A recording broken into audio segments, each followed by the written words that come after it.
Assalamualaikum warahmatullahi wabarakatuh.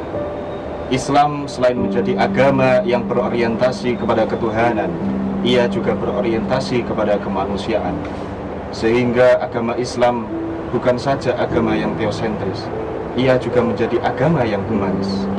Maka ketika kita membaca dan menelaah lebih dalam ajaran-ajaran agama Islam, maka kita akan menemukan banyak sekali ajaran agama Islam yang memuliakan manusia, memanusiakan manusia. Dan hal ini adalah yang dilakukan oleh Nabi Muhammad Sallallahu Alaihi Wasallam. Di dalam kitab At-Ta'ayush Ma'al Afar fi Dhu'i Sirah An-Nabawiyah, karya ulama terkemuka dari Mesir, yaitu Syekh Ad-Doktor Ali Jum'ah Hafidhullah, menerangkan tentang pola kehidupan Nabi bersama orang lain, baik bersama orang muslim maupun non-muslim. Di dalam kitab tersebut dijelaskan bahwa ada riwayat yang menerangkan ketika ada budak Nabi Muhammad Shallallahu Alaihi Wasallam yang beragama Yahudi. Suatu ketika budak tersebut jatuh sakit, maka yang dilakukan oleh Rasulullah Shallallahu Alaihi Wasallam adalah menjenguk budak tersebut dan mendoakan kebaikan untuk budak tersebut. Dan Nabi Muhammad pun menyuruh untuk masuk Islam budak tersebut. Akhirnya budak Yahudi tersebut masuk Islam dan Nabi berkata, Alhamdulillahilladzi anqadhahu minan nar. Segala puji bagi Allah yang menyelamatkannya dari api neraka. Itu kisah yang pertama. Kemudian ada kisah lagi, yaitu kisah tentang sahabat Tu'mah bin Ubairik. Sebuah kisah yang menjadi sebab turunnya ayat Quran Surat An-Nisa ayat 105 sampai 112. Dikisahkan bahwa suatu ketika Tu'mah bin Ubairik ini mencuri baju perang milik Qatadah bin Nu'man. Karena proses pencurian hampir diketahui oleh manusia lainnya, maka Tu'mah bin Ubairik ini lari menuju rumah yang kebetulan rumah tersebut adalah milik orang Yahudi bernama Zaid bin Samin. Singkat cerita, Qatadah bin Nu'man mengetahui bahwa baju perangnya dicuri. Akhirnya ia lapor kepada Rasulullah Sallallahu Alaihi Wasallam. Setelah ditelisik, maka baju perang tersebut ditemukan di rumah seorang Yahudi tadi, Zaid bin Samin. Zaid bin Samin dipanggil oleh Rasulullah dan akhirnya ia menjelaskan kejadian yang sebenarnya. Bahwa sebenarnya Zaid bin Samin hanya dititipi baju perang oleh Tu'mah bin Ubairik. Mendengar penjelasan Zaid bin Samin, Tu'mah bin Ubairik mulai tersudut. Akhirnya ia malah menuduh balik Zaid bin Samin dan menuduhnya sebagai seorang pencuri baju perangnya. Karena Tu'mah bin Ubairik ini berasal dari sahabat Ansor, maka banyak sekali orang yang membela Tu'mah bin Ubairik dan menuntut untuk membebaskannya dari tuduhan pencurian.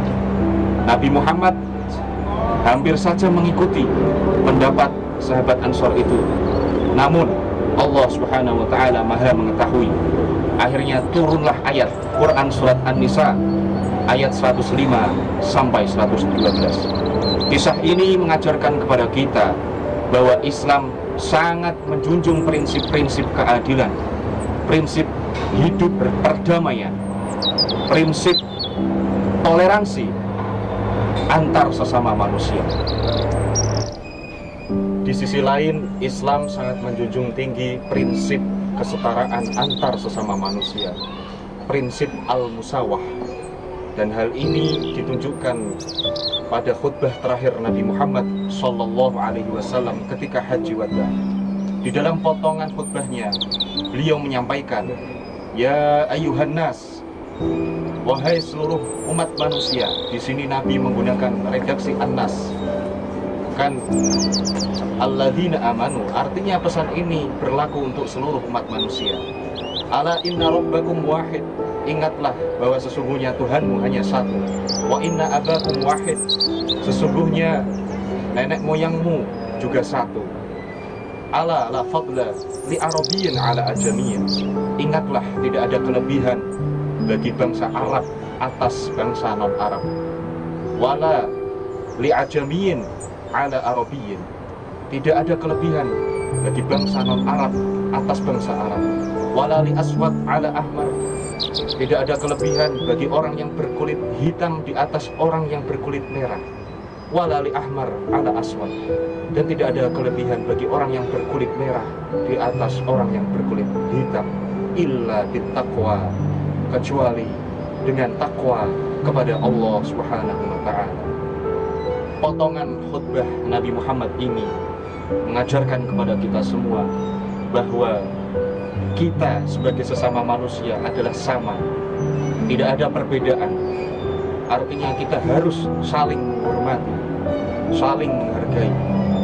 Tidak boleh kita merasa unggul, tidak boleh kita merasa lebih baik daripada yang lain hanya karena berbeda kulit, hanya berbeda ras dan lain sebagainya.